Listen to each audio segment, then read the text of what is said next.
Student, कैसे हो आप लोग? अच्छे हो? I hope you are all fine, right? अभी तो घर पे हो आप लोग शायद? हाँ बिल्कुल, शायद नहीं, मैं तो पूछ रही हूँ कि आप लोग हो, कहीं जाना नहीं बाहर, ठीक है? आप लोग को तो पता है अभी का वातावरण कैसा है ना, सबको मालूम है ये चीज। तो चलो अभी हम लोग ये काम करते हैं। आपको जो मैंने होमवर्क दिया वो किया आप लोग? किए कि नहीं? मैं चेक करूंगी, बट ऑनलाइन तो मैं देख रही हूँ कोई तो रिस्पॉन्स नहीं कर रहा है। बेटा रिस्पॉन्स नहीं करोगे कैसे होगा बताओ? अभी तो स्कूल नहीं खुल रहा है ना, क्योंकि सेहत का भी ध्यान रखना है। अगर नहीं रखोगे तो कैसे होगा, है ना? पहले सेहत आती है, पहले अच्छे रहो फिर ना पढ़ोगे, है ना? तो अब पढ़ने के रहने के साथ साथ, अच्छे रहने के साथ तो पढ़ाई भी जरूरी है ना? तो फिर आपको जो मैंने होमवर्क दिया है वो आप लोग क्यों नहीं दिखाए? फटाफट मेरे को दिखाओ करके, ठीक है? जो मैं होमवर्क दे रही हूँ आपको वो मेरे को व्हाट्सएप ग्रुप में सेंड करो, मैं आपको रिप्लाई जरूर दूंगी, ठीक है? चलो अभी हम लोग तो क्या किए, वो हम लोग किताब का पढ़े थे ना, क्या है, रिमझिम किताब का था आपका, वसंत किताब का था। जो किताब आपके थे लेसन 1 और 2 कंप्लीट है, क्वेश्चन आंसर मैं आपको सेंड करूंगी और लिंक में मैंने आपको भेज दिया। आपको 1 बाय 1 आप रीड करो, देख कर, ठीक है? कोई भी डाउट हो बच्चे तो मेरे को पूछो, ठीक है? व्हाट्सएप में आप लोग सवाल करो, मुझे बहुत पूछो, ओके? चलो अभी हम लोग ये काम करते हैं। आप लोग को बुक से तो पढ़ा लिया, अब चलो हम देखते हैं कुछ यहाँ पे और कुछ एक्स्ट्रा करते हैं, है ना? ग्रामर मैं आपको बोलती, क्योंकि ग्रामर इस वक्त दिया नहीं गया, संज्ञा किसको कहते हैं, है ना? बाकी सारे कुछ है ना मैं आपको बताती, बट वो है ना मैं आपको लिख कर भेज दूंगी, ठीक है? ताकि मैं अभी बताऊं तो 10 मिनट की वीडियो में आपको कैसे पता चलेगा, है ना, क्या पढ़ रहे हो क्या नहीं। तो मैं आपको व्हाट्सएप कर दूंगी, आप लोग उसमें फॉलो कर लो, ठीक है? चलो एक बार हम लोग देखते हैं अभी कि हम क्या पढ़ेंगे। अभी हम पढ़ेंगे निबंध पढ़ेंगे। निबंध में क्या है, मैंने 3 निबंध दिया है बच्चों। एक है कि समय का सदुपयोग, 2 में नारी शिक्षा का महत्व, 3 में कोरोना वायरस। 3 आपके निबंध मैंने दिया है। चौथा वाला एक मैंने आपको दिया है, छुट्टी के लिए प्रधानाचार्य जी को आवेदन पत्र। ये मैंने आपको करवाया था, आपको याद है? आई थिंक फाइनल एग्जाम में आपका आया था, मुझे अच्छी तरह याद है कि मैंने दिया था ये वाला। ये मैंने रिवीजन के तौर पे बच्चों आपको डाला है, ठीक है? आप लोग के पिछले साल 4, 5, 6 स्टैंडर्ड के लिए एक ही है, बट वही कि 6 बच्चे जो है क्लास 6 वो ज्यादा है एलाबोरेट इन द सेंस की अगले साल 5 में आपने 15 लाइन लिखा था, इस बार थोड़ा सा पैराग्राफ करके आप 20 लाइन लिखेंगे अच्छे हैंडराइटिंग से, ठीक है? और 5 के बच्चे उससे कम 15 लाइन लिखेंगे, 4 के बच्चे भी 15 लाइन लिखेंगे, ठीक है? 15 लाइन आप लोग लिखे उस चीज को। बट ये कि ये तीनों कैसे लिखेंगे मैंने आपको बताया था, लाइन वाइज। हो सकता है अगर लाइन वाइज नहीं तो पैराग्राफ, अगर क्लास 6 के बच्चे पैराग्राफ करके लिखेंगे तो ज्यादा अच्छा है। पैराग्राफ कैसे बता रही हूँ मैं, कुछ पॉइंट दे रही हूँ, वो आप उसको फॉलो करो यहाँ पे, ठीक है?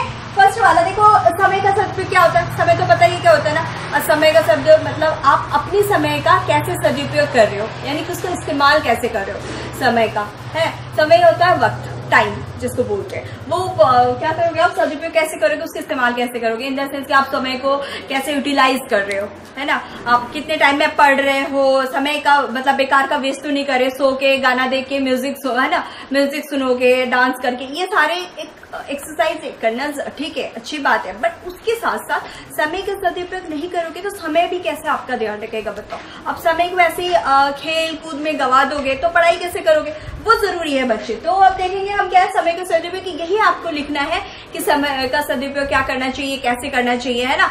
वक्त पे उठना चाहिए, सुबह को उठना चाहिए, एक्सरसाइज करना चाहिए, व्यायाम करना चाहिए आपको, है ना? फिर टाइम में टिफिन करना चाहिए, है ना? फिर थोड़ा किताब लेके बैठना है, फिर आपको क्या करना है, जैसे डेली रूटीन है ना, समय का सदुपयोग टाइम टू टाइम करना चाहिए। इससे क्या होता है ना, आपकी हैबिट रहेगी, आदतें रहेंगी, है ना? जब स्कूल खुलेगी तो आपको दिक्कत ना होगी। अभी फिर ठीक है, दूसरा वाला क्या है, नारी शिक्षा का महत्व। ऐसे करके बेटा फर्स्ट वाला लिख दियो आप। समय का सदुपयोग मैंने बताया आपको कैसे इस्तेमाल करना है समय का, ठीक है? वैसे अपने लाइन में हो सके मम्मी पापा के हेल्प से, अगर नहीं तो इंटरनेट के हेल्प से आप खुद लिखने की कोशिश कीजिए। नहीं लिख पाएंगे तो आप मुझे बोलिए, मैं आपको सेंड करती हूँ लिखकर। ये तो हो गया रट्टा वाली बात होगी ना, मैं लिख दी 15 लाइन 20 दिन वो आप कर लोगे, ठीक है? बट मैं चाहती हूँ ना कुछ खुद से करो, क्योंकि स्टैंडर्ड 4, 5, 6 बच्चे आप ऑटो पूरा एकदम लास्ट तक जानते हो, है ना? 8 गया तक जानते हो, 3 गया सब कुछ जानते हो, रीडिंग जानते हो, क्वेश्चन आंसर है। तो आप ना अपने अंदर जो है ना वो चीज, जैसे इंग्लिश में राइटिंग लिखते हो ना, ऐसे राइटिंग लिखते हो, एप्लीकेशन लिखते हो, सेम चीज आप हिंदी में लिखने की आदत डालो, विथ अच्छे हैंड राइटिंग से, गुड हैंड राइटिंग, थोड़ा इंप्रूव होएगा आपका हिंदी, ठीक है? दूसरे है ना नारी शिक्षा का महत्व। नारी आपको पता है, और मैं लड़कियों जिसको बोलते हैं, है ना? और शिक्षा क्या होती है, एजुकेशन, है ना? और महत्व, इंपॉर्टेंस, यानी कि अभी जो लड़कियों के लिए जो शिक्षा जरूरी है वो लिख रहा हूँ। ये लड़के लोग भी लिखेंगे, सब लिखेंगे, सबके लिए ये वाला, ठीक है, कि नारी शिक्षा का महत्व बहुत जरूरी है। क्योंकि ऐसा होता है ना बच्चों, गाँव में क्या होता है ना कि लड़कियों को ज्यादा नहीं पढ़ाते, के लिए उसको रख लेंगे, ज्यादा नहीं पढ़ना है, ठीक है। तो ये जो मेंटेलिटी है, क्योंकि आज के दौर पे हर बच्चों को पढ़ना जरूरी होता है, और खास करके लड़कियों को, क्योंकि अगर लड़की नहीं पढ़ेगी तो कैसे होगा, आगे कैसे जमाना बढ़ेगा, तो वो जरूरी होता है। तो इसीलिए बच्चों इसके तौर पे आपको अपने मन से लिखो कि हाँ लड़कियों को पढ़ाई जरूरी होती है, अदरवाइज नहीं, लड़की पढ़ेंगी नहीं तो कैसे, मतलब आगे कैसे बढ़ेंगी। लड़के तो क्या होता है ना, वो पढ़ते हैं, उनको भी पढ़ना जरूरी है बिल्कुल, जैसे लड़कियां लड़के को भी बराबर आजकल, है ना। बट कहीं जगह होता है ना विलेज में, जैसा मतलब थोड़ा उनकी होता है, ट्रेडिशन होता है कि लड़की को ज्यादा नहीं पढ़ाते, अप टू 10 या 6-7 पढ़ा के रख दी। नहीं, ये चिंताधारा नहीं होनी चाहिए, ठीक है। तो उसके ऊपर है कि अपने जो सोच है ना वो थोड़ा डेवलप करने के लिए वो देखो, थोड़ा आइडिया मम्मी से पापा से थोड़ा आइडिया लो, है ना, इंटरनेट सर्च करके थोड़ा आइडिया लेके ये कंसेप्ट बना के ना ये वाला ऐसे लिखो। कितना लिखना है आपको, 4, 5, 6 स्टैंडर्ड बच्चे, या आपको 15 से 20 लाइन लिखना है। 6th क्लास के बच्चे 20 लाइन कंपलसरी है, पैराग्राफ लिखोगे तो हो जाएगा, ठीक है। थर्ड वाला क्या होता है, कोरोना वायरस। कोरोना वायरस पता है आजकल स्कूल क्यों बंद है, आप लोग को पता है ना, कि सुने तो होगे कि हाँ कोरोना वायरस है, बट वो क्या है, इसके वजह से मैंने ये लिखा है, ठीक है। ये भी वही चीज है, कोरोना वायरस क्या होता है इसके बारे में आपको लिखना है, ठीक है। ये मैंने कुछ लिखा है, कोरोना वायरस की क्या है, क्या ये सारे इंपॉर्टेंट है। ये 7 वाला क्या है, ये लाइन नहीं है बच्चों, ये क्या है ना, पॉइंट आउट है, ये आपको लिखना है प्रस्तावना, ठीक है। प्रस्तावना में 2 लाइन लिखना है। कोरोना वायरस क्या है, जिसमें आपको 2 लाइन लिखना है, ठीक है। थर्ड में क्या है, इस बीमारी के लक्षण, इन द सेंस कि ये जब होते हैं तो क्या होते हैं, कैसे होते हैं, खांसी होती है कि गला होता है ना, सुना है, वो चीज आपको लिखना है, ठीक है। फोर्थ में क्या है इससे बचाव के उपाय, क्या क्या करने से वायरस नहीं आएंगे, जो हम लोग बोलते हैं कि घर पे रहो बच्चे, सैनिटाइजर से हाथ धो लो, है ना। तो ये सारे आपको बयान करने हैं यहाँ पे। 4-5 में मास्क कौन और कैसे पहने, मास्क कौन और कैसे पहने, मास्क कैसे पहनेंगे हम, ठीक है, वो आपको देखना है, कैसे पहनेंगे और कौन पहनेंगे। जो स्वस्थ है वो थोड़ी ना मास्क पहनेंगे, वो पहनेंगे अगर बाहर जाएंगे, और जो स्वस्थ नहीं है उनको कवर होकर रहना है ना, ताकि उनसे दूसरों पे बीमारी ना आ जाए, है ना। 5वां, कोरोना का संक्रमण फैलने से कैसे रोकेंगे, घर पे सेफ होकर रोकेंगे, है ना। ज्यादा गहल चहल में नहीं जाएंगे, ज्यादा इकट्ठा नहीं होंगे, स्कूल कॉलेज ये सारे जहाँ पे मॉल वगैरह में सब में नहीं जाएंगे, है ना। थोड़ा सा डिस्टेंस मेंटेन करेंगे, है ना, सेफ रहेंगे घर पे रहकर। तो करना ये वाला आपको लिखना है बच्चे, ठीक है। सेम है। साथ में क्या है, उपसंहार मतलब कंक्लूजन, ये आपको लिखना है कि फाइनली हमें घर पे रह के हमको कोरोना वायरस को बढ़ने से रोकना है, ठीक है। ये आप लोग को मैं हर रोज बोलती हूँ ना, हर वीडियो में आपका होता है कि नहीं आप बच्चे बाहर मत जाओ, ये करो, ये आपके टेस्ट है 4, 5, 6, ये आपको खुद से लिखना है। थोड़ा मम्मी पापा की हेल्प ले लीजिए, थोड़ा इंटरनेट की हेल्प से ये पूरा कीजिए, ठीक है। और चौथा मैंने आपको पहले ही बता दिया, ये आपके प्रधानाचार्य के आवेदन पत्र है, ये आपको पहले ही 4, 5, 6 में आपके बुक में थे, वो ग्रामर बुक में, वो वाला कंप्लीट कीजिए, ठीक है। ये आपके टेस्ट है, देखते हैं आप लोग सब करके व्हाट्सएप में मेरे को सेंड करो। Thank you, have a nice day. आप लोग के सामने मैं एक इंपॉर्टेंट बीमारी के बारे में बात करने जा रहा हूं, और वो है आज का pandemic disease, corona virus infection, आज जिसे कोविड-19 के नाम से जाना जाता है। ये पैंडेमिक डिजीज जिसे हिंदी में महामारी कहते हैं। आप लोगों ने सुना होगा किसी जमाने में कि पूरे मुल्क में हैजा फैल गया है, या पूरे मुल्क में प्लेग फैल गया है। ये सब अपने आप में एक महामारी थे। उसी तरह से आज के टाइम की महामारी ये कोरोना वायरस डिजीज है। सोशल मीडिया, व्हाट्सएप, फेसबुक के जरिए हमारे पास बहुत सारे इंफॉर्मेशन है ये कोरोना वायरस के बारे में। इसमें कुछ सही है और कुछ गलत। इस सही गलत के चक्कर में बहुत सारे लोगों की जिंदगी पे और बिजनेस पे काफी असर पड़ा है। लोगों में एक बहुत डर का माहौल बना हुआ है। लोगों को लगने लगा है कि अगर उनको ये इन्फेक्शन हो जाएगा तो उनका मरना पक्का है, जबकि ये बिल्कुल गलत बात है। ऐसे सिचुएशन में मेरी जिम्मेदारी है कि मैं आपके सामने सही इंफॉर्मेशन दूं और गलत बातों से आपको सावधान करूं। आइए समझते हैं इस वायरस के बारे में। जो सबसे पहला केस दुनिया के सामने आया वो वुहान शहर से, जो चाइना में पड़ता है। जब आउटब्रेक हुआ था तो उस टाइम कुछ लोग वहां पे गए हुए थे, कुछ लोग बिजनेस के लिए, कुछ एजुकेशन के लिए और कुछ लोग घूमने के लिए। सेम टाइम पे जब वो वापस आए, एक मुल्क से दूसरे मुल्क से तीसरे मुल्क, और इस तरह से पूरे दुनिया में ये इन्फेक्शन फैलता गया। सबसे पहला सवाल कि ये बीमारी फैलती कैसे है। आपको बता दूं, ये बीमारी क्लोज कांटेक्ट से फैलती है, सांस के जरिए। ये एक रेस्पिरेटरी डिजीज है। ये वायरस हमारे नाक से होते हुए सीधे लंग्स में पहुंचता है। आप इस वायरस के स्ट्रक्चर को देखिए, इसमें कुछ स्पाइक्स जैसे नुकीली चीजें हैं और साथ में हमारे लंग्स का फोटो देखिए, कितने ब्रांचेस बने हुए।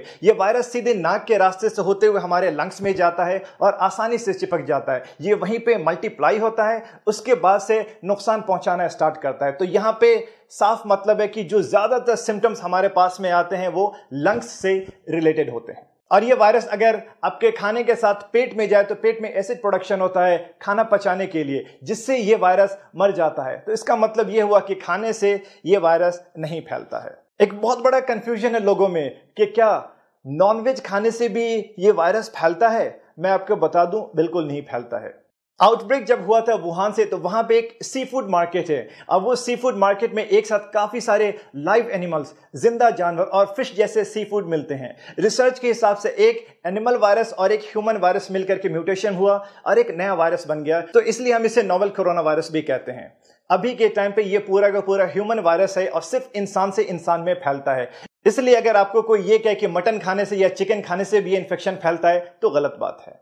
हाँ, वो जनरल प्रिकॉशन है कि हम जो भी खाना बनाएं उसको बहुत अच्छे से पका करके खाएं। एक इंसान से दूसरे इंसान में ये इन्फेक्शन कैसे फैलता है? आप मान लो ये इन्फेक्शन मुझे हो चुका है और मुझे खांसी होना स्टार्ट हो चुका है, तो मेरे खांसी करने के दो तरीके होंगे। एक तो मैंने हवा में खांसी किया और दूसरा मैंने अपने हाथों पे खांसी किया। दोनों कंडीशन में मैं ये इन्फेक्शन एक दूसरे को फैला सकता हूं। अगर मैंने हवा में खांसी किया तो मेरे मुंह से वायरस निकला और वो 1 से 1.5 मीटर तक जाकर के नीचे चला जाएगा। उस बीच में अगर मेरे अगल बगल में कोई है तो उसके हाथ पे चिपक जाएगा वायरस या उसके मुंह पे लग जाएगा ये वायरस। अगर मैंने अपने हाथ पे खांसी किया और मैं अपने घर पे बैठा हूं तो मैंने पानी पीने के लिए जग को टच किया, फ्रिज खोला या किसी भी सामान को टच किया, और अगर मैं बाहर जाने के लिए निकलता हूं तो मैंने लिफ्ट को टच किया या किसी भी चीज को मैंने टच किया, उस बीच में कोई दूसरा इंसान आकर के उसी सेम चीज को टच करता है, तो ये हमारी नॉर्मल आदत होती है कि हम लोग अपने हाथ को बार बार अपने मुंह पे लगाते हैं, नाक को टच करते हैं, आंख को भी टच करते हैं। तो इससे आसानी से ये इन्फेक्शन उस इंसान को भी हो जाएगा। नाक पे वायरस गया, नाक से होते हुए सीधे लंग्स में चला जाएगा। लोगों में ये भी कंफ्यूजन है, ये वायरस हवा में भी उड़ता है क्या? आपको बता दूं कि ये वायरस हवा में नहीं उड़ता है। आपको जैसे मैंने बताया कि मैंने खांसी किया तो मेरे मुंह से वायरस निकल के 1 से 1.5 मीटर तक जाकर के नीचे चला जाता है, तो ये वायरस हवा में नहीं उड़ता है। अब किसी को ये इन्फेक्शन हो जाए तो क्या क्या सिम्टम्स आएंगे, यानी कि मरीज के अंदर लक्षण क्या क्या होंगे इस बीमारी के? जो सबसे पहला लक्षण स्टार्ट होगा वो तो आम फ्लू जैसे सर्दी जुकाम और गले में खराश, लेकिन इसके साथ में सूखी खांसी और बुखार भी होगा। मतली जैसा यानी कि उल्टी होने का मन भी होगा पेशेंट को, और धीरे धीरे ये सिम्टम्स और ज्यादा बढ़ते जाएंगे वक्त के साथ। साथ में उनकी हिस्ट्री भी देखिए कि पिछले 10 से 12 दिनों में वो किन किन जगहों पे गए हैं।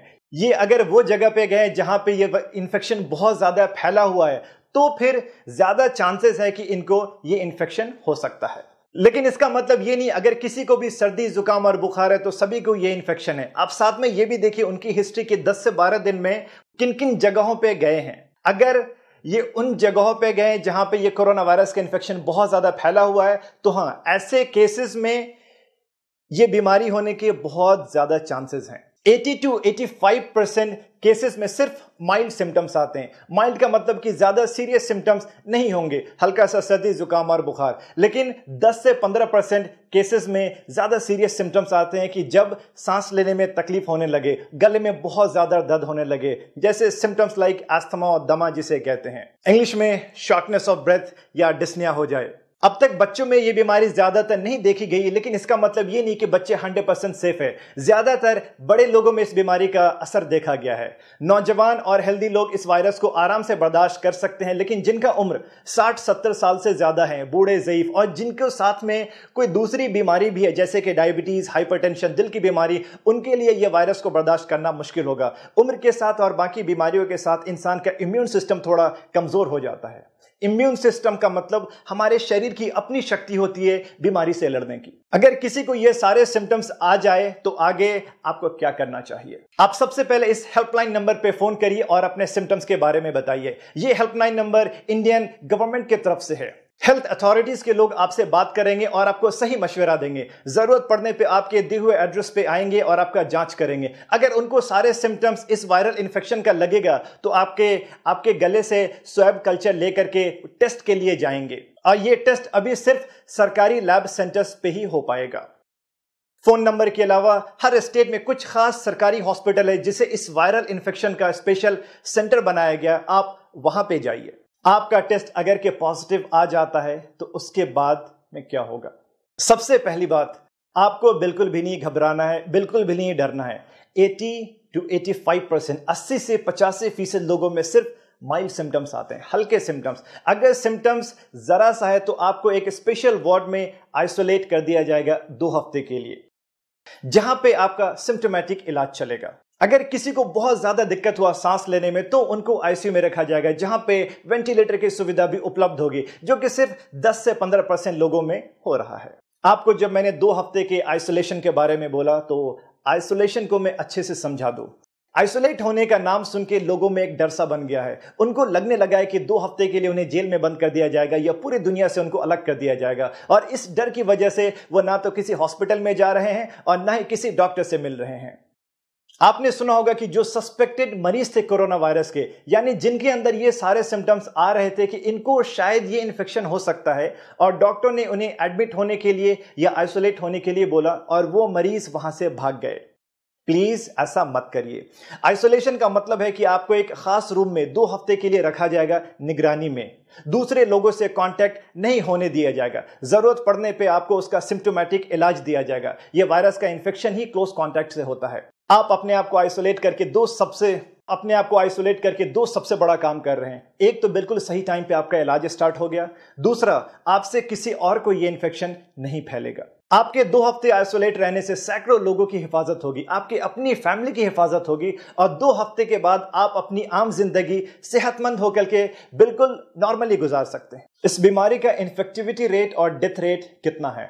आइसोलेट होने पर जब इतना फोकस किया जा रहा है तो उसकी सबसे बड़ी वजह है इसका हाई इन्फेक्टिविटी रेट, यानी एक इंसान से दूसरे इंसान में बहुत तेजी से फैलता है। सबसे पहला केस दुनिया के सामने दिसंबर 2019 में आया था, लेकिन आज 21 मार्च के सुबह तक पूरी दुनिया में 2,75,000 से ज्यादा लोग इन्फेक्टेड हो चुके हैं।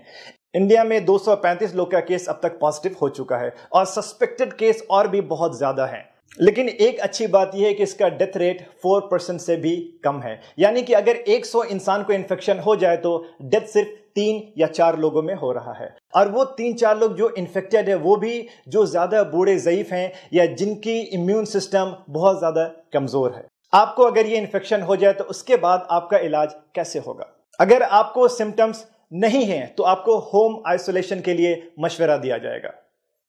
अगर माइल्ड सिम्टम्स है तो आपको एक स्पेशल वार्ड में आइसोलेट किया जाएगा, जहां पे आपको निगरानी में रखा जाएगा और सिम्टोमेटिक इलाज दिया जाएगा। सिम्टोमेटिक इलाज का मतलब है कि आपको जो भी तकलीफ है वो तकलीफ को कम करने की दवा दी जाएगी। अगर आपको बुखार है तो बुखार की दवा दी जाएगी, खांसी है तो खांसी की दवा दी जाएगी, या उल्टी हो रहा है तो उल्टी के लिए दवा, पेट में दर्द है तो पेट दर्द की दवा। अगर केस बहुत ज्यादा सीरियस है, यानी कि सांस लेने में दिक्कत होने लगी है, सांस की प्रॉब्लम है, तो ही ऐसे सिचुएशन में आईसीयू की जरूरत पड़ेगी। अभी 100% कोई भी स्पेसिफिक मेडिसिन या वैक्सीन मार्केट में नहीं आया है। अब इस बीमारी को आगे फैलने से कैसे रोका जाए? आपको जैसे मैंने बताया कि इसका इन्फेक्टिविटी रेट बहुत ज्यादा है, यानी 1 से 2, 2 से 4 और 4 से 8 बहुत आसानी से फैलता है। अगर किसी एक इंसान को यह इन्फेक्शन हो जाए और हमने उसको एक जगह पे आइसोलेट कर दिया तो उस इंसान से आगे नहीं फैलेगा, या खुद हमने अपने आप को ज्यादातर लोगों से दूर रखा, वो इसलिए कि हमें पता नहीं है कितने लोग इन्फेक्टेड है, तो हमने अपने आप को बचा लिया। ये आइसोलेशन और ये दूरियां ही इस इन्फेक्शन को आगे फैलाने से रोकेगा। आगे हमें क्या क्या प्रिकॉशंस लेने चाहिए? सबसे पहला, लाइफस्टाइल मॉडिफिकेशंस। हर बात पे हम लोग अपना हाथ मुंह पे लगाते हैं, नाक को टच करते हैं। ये आदत हमें बंद करना होगा। अपने हाथ को मुंह पे मत लगाइए। खांसी हाथ पे करते थे पहले, अब अपने बाजू पे करिए। ये वो जगह है जहां पे आप आसानी से टच भी नहीं करते हैं और आसानी से बाद में आप अपने कपड़े को भी बदल सकते हैं। आपको अगर सर्दी जुकाम है तो प्लीज मास्क पहनिए ताकि दूसरे को इन्फेक्शन ना फैले। मास्क गीला होते ही बदल लीजिए। आपको मास्क के बारे में बताता चलूं कि जो जनरल मास्क है उससे 100% सेफ्टी नहीं है। सर्जिकल मास्क या N95 मास्क से काफी हद तक सेफ्टी है, लेकिन N95 मास्क सभी के लिए रिकमेंडेड नहीं है। जो हेल्थ केयर के लोग हैं, जो मरीज से बहुत क्लोज रहते हैं, उनके लिए यह बिल्कुल जरूरी है। एक एंटी पॉल्यूशन क्लॉथ मास्क है जो यूज कर सकते हैं आप, और सुबह से रात तक मास्क लगाने की भी बिल्कुल जरूरत नहीं है। लोगों से दूरियां मेंटेन करना काफी होगा। बाहर किसी भी पब्लिक एरिया में जा रहे हैं तो प्लीज मास्क लगाइए। हाइजीन मेंटेन करिए, लगातार हाथ धोते रहिए सैनिटाइजर से या साबुन से हर 3-4 घंटे पे। सैनिटाइजर शायद हर किसी के पास में ना हो, लेकिन साबुन हर जगह पे है। अगर आप बाहर के एरिया से अपने घर के अंदर जाते हैं तो प्लीज अपने सारे कपड़े बदल लीजिए। हाथ और मुंह को बहुत अच्छे से धोइए। भीड़ में जाने से अपने आप को रोकिए, वो शादी की भीड़ हो, राजनीतिक भीड़ हो या कोई धार्मिक भीड़ हो। हाथ मिलाना और गले मिलना अभी बंद करिए। हर इंसान से 2-3 मीटर की दूरियां मेंटेन करिए। ज्यादा अच्छा है कि अपने आप को कुछ दिनों के लिए लॉकडाउन कर लीजिए। अपने घर की सफाई सूखे झाड़ू से नहीं करिए, बल्कि सीधे पोछा लगाइए। वो इसलिए कि अगर एक इन्फेक्टेड इंसान ने खांसी किया तो वायरस 1 से 1.5 मीटर उड़ के नीचे जाता है और वो जमीन में लग जाता है। आपने अगर सूखा झाड़ू लगाया तो वो हवा में फिर से उड़ेगा और दूसरे को इन्फेक्शन फैलाएगा।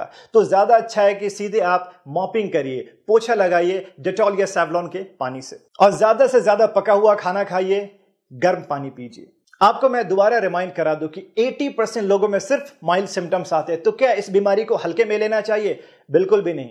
आप में से जो लोग हेल्दी हैं, यंग हैं, आपको इन्फेक्शन हुआ आप बर्दाश्त कर लेंगे, लेकिन आपके घर पे रहने वाले या अगल बगल में जो बूढ़े ज़ईफ लोग हैं या जिनका इम्यून सिस्टम कमज़ोर है, वो इस बीमारी को बर्दाश्त नहीं कर पाएंगे। ये इन्फेक्शन बहुत ही तेज़ी से फैल रहा है। जो हालत आप इटली के देख रहे हैं, हालत आप जो इटली की देख रहे हैं न्यूज़ के जरिए, वो हालत हमारे हिंदुस्तान में ना फैले। आप अपनी हिफाजत खुद करिए। आपकी हिफाजत ही सबकी हिफाजत है। एक इंसान से दूसरे इंसान तक फैलने का जो चेन बन चुका है, हमें वो रोकना है। लोगों को एजुकेट करिए, सबको इस बीमारी के सिम्टम्स और प्रिकॉशंस के बारे में बताइए कि ये बीमारी से कैसे बचा सकता है और इसको आगे फैलने से कैसे रोका जा सकता है। प्लीज घबराइए मत और डरिए मत, एक दूसरे का हिम्मत बढ़ाइए। अभी सबसे इंपॉर्टेंट है इस बीमारी से लड़ने की और इसको खत्म करने की। आपके पास, हमारे पास जान है तो जहान है। आज के टाइम पे shopping malls, cinema theatres, schools, universities सब बंद हो चुके हैं सिवाय हॉस्पिटल के। हॉस्पिटल में काम करने वाले doctors, nurses, lab technicians, ward boys, guards या जो भी स्टाफ्स हैं हॉस्पिटल के, उनके काम में सपोर्ट करिए और उनका शुक्रिया अदा करिए। ये वो लोग हैं जो अपनी जान को खतरे में डाल के हर किसी की हिफाजत कर रहे हैं। A big salute to all medical professionals. Health care administration से या हमारे सरकार की तरफ से जो भी इंस्ट्रक्शंस आते हैं, प्लीज उसको फॉलो करिए। इसी में हम सबकी भलाई है। आप सब लोग सेहतमंद रहिए, खुश रहिए और ये कोरोना वायरस से सेफ रहिए। Thank you so much. In last weeks of 2019, while the world was ready to welcome the year 2020, many local hospitals in Wuhan, China reported an unusual number of cases who had severe pneumonia without a clear cause, and they were not responding to any form of existing vaccine or medicines. Soon after, a seafood market in the Hunan region was linked to all these cases. This was a wholesale seafood market which had about 1,000 stalls selling fish, chickens, bats, snakes, rabbits, and many other wild animals. These cases showed a very high human-to-human transmission rate, which was further increasing as the days progressed. An initial hypothesis was formulated that this was a new type of coronavirus that evolved in the animals being sold in the seafood market of Wuhan. This resulted in a fear that it could be similar to the SARS epidemic of 2002, which infected 8,000 people and killed 774. But they were all wrong, because this was going to be something much worse. By early January 2020, about 59 suspected cases were picked up from all local hospitals in Wuhan and isolated in the Jinyan Dan Hospital of Wuhan. Out of these 59 suspected cases, 41 were confirmed with the 2019 novel coronavirus infection. Their isolation was too late, and before they were isolated, these cases had infected hundreds of others. that eventually infected thousands and thus starting the 2019 novel coronavirus epidemic. What started as a localized epidemic in the central China quickly spread to involve all other Chinese provinces in a matter of few weeks. This spread was escalated by the Chinese New Year and thousands of tourists out of their home. The situation became very tense when cases in other countries were also reported, which were transmitted by international travelers. The first cases were reported from Vietnam, and soon after, several new cases were reported from Germany, Thailand, Japan, Australia, United States, Russia, and a dozen of new countries, leading to a global panic situation. The epidemic costed its first death on January 9, 2020, but the death toll had just begun. As of making this video, the novel coronavirus epidemic has led to more than 95,000 confirmed cases, of which 8,000 are serious. More than 65 countries have been affected with major outbreaks in central China, South Korea, Italy, and Iran. More than 3,300 people have died due to this epidemic. You can imagine the gravity of the situation by looking at these facts. The WHO declared the epidemic as a global health emergency as of 30th January 2020. Delta Airlines, United Airlines, and American Airlines all have completely suspended their flights to China, while several other airline companies have severely reduced their number of daily flights. The US government has temporarily banned entry into the United States by any foreign national who has traveled to China in the past 14 days. China has placed its numerous cities in government lockdown that in effect has quarantined millions of people. The Chinese stock market is constantly crashing, and this has led to a global economic slowdown already. See, the word coronavirus is derived from the Latin word corona, meaning crown or halo, which refers to the characteristic appearance of this virus. The virus consists of a core of genetic material surrounded with an envelope of protein spikes. This gives it an appearance of a crown, and crown in Latin means corona, hence the name coronavirus. Coronaviruses are a group of viruses that cause disease in mammals and birds. These are RNA viruses with a genome of 26 to 32 kilobases. New coronaviruses have been detected every few years, with the first ones being discovered in the 1960s, which caused mild respiratory infections in chickens. Since then, a number of different coronaviruses have been discovered, mostly affecting birds, bats, and other small, warm-blooded animals. These viruses often get mutated in the animals they circulate, and due to the close contact of humans with these animals, these viruses can jump from the animal to the human to start a new disease. Many coronaviruses have already infected humans, including the SARS coronavirus, which led to the SARS epidemic in 2003, the MERS coronavirus, and the human coronavirus NL63. The latest addition to these names is the novel coronavirus, informally known as the Wuhan coronavirus. New viruses are detected all the time. It's known that coronavirus species circulate in a variety of animals. Sometimes these viruses can make a jump from animals to humans.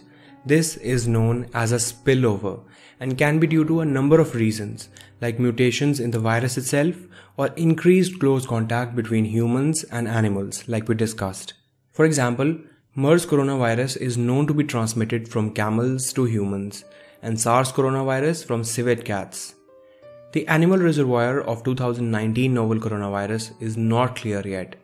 Many of the early coronavirus cases were linked to the South China seafood wholesale market in Wuhan, but the earliest documented case, which has been traced back to 1st December, had no connection to the market, surprisingly.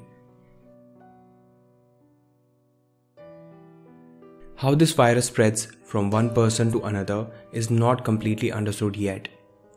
But we know that the most common way it has been spreading is through droplet infection. It is when a person who is infected coughs or sneezes and releases viral particles that remain suspended in the air and are picked up by another person. It is also transmitted through things that our infected person has been closely in contact with, like used towels, clothes, switches, keys, and door handles. Those who are at the highest risk are people who are in close contact with animals, like animal market workers, and those who are taking care of infected, like family members, doctors, or nurses. The WHO has coined the term 2019 Novel Coronavirus Acute Respiratory Disease to describe the disease caused by this virus, indicating that most of the symptoms of the disease are related to the respiratory system. Now, from what we know is that there can be a number of symptoms ranging from mild to severe. The mild cases can present with fever, cough, shortness of breath, and the severe ones can lead to pneumonia, kidney failure, and death. The most widely used test to detect the coronavirus infection is the PCR, or the polymerase chain reaction. This test detects the minute quantities of genetic material of the virus and amplifies it so it can be studied easily. You can watch the video about PCR on our channel to know more about this. Links in the description bar down below. There is currently no vaccine to prevent the 2019 novel coronavirus infection. The best way to prevent infection is to avoid being exposed to this virus. However, CDC always recommends everyday preventive actions to help prevent the spread of respiratory viruses, which includes steps like washing your hands with soap and water for at least 20 seconds, covering your mouth and nose while coughing or sneezing, using an alcohol-based sanitizer that contains 60% alcohol or more, and avoid touching your eyes, nose, and mouth with unwashed hands. Stay home when you are sick and avoid close contact with people who are sick. Clean and disinfect frequently touched objects and surfaces. The work to develop the vaccine for coronavirus is already underway. Scientists believe that research of MERS vaccine, which was also a coronavirus, will make this job easier. And hospitals are testing antiviral drugs to see if they have an impact. While the ratio of deaths to known cases appears low, the figures are unreliable. It is far too simplistic to divide the number of deaths by the number of cases to calculate the death rate to get a figure of around 2% at this stage of the outbreak. But it depends upon a range of factors like your age, sex, general health, and health system you are in. Thousands of patients are still being treated and we do not know if any of those cases will die, so the death rate could be higher. It is because of the size and density of the population and close contact with animals harboring viruses. The short answer to this question is absolutely yes. Many of those who contract coronavirus will experience only mild symptoms. These include fever, coughing, and respiratory problems. Most people are expected to make a full recovery, but can pose a particular risk for elderly people and those with pre-existing problems like diabetes or cancer.